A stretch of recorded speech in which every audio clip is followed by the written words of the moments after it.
Hmm, Plang. Ubod ka talaga ng kasinungalingan, ano? Ilang beses mo na akong sinabihan na hiwalayan ko, maghiwalay kami. Bakit? Ano bang problema mo? At saka, teka lang, ano bang karapatan mo para sabihin yan na maghiwalay kami? Anong karapatan mo na sabihin din sa kanya na hiwalayan ako? Oh, eh, kaganda-ganda ng pagsasama naman namin. Bakit?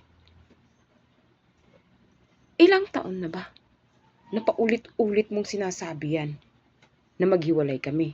Iwanan ko siya, iwanan din niya ako. Bakit hindi na lang kasi yung mga buhay niyong asikasuhin niyo?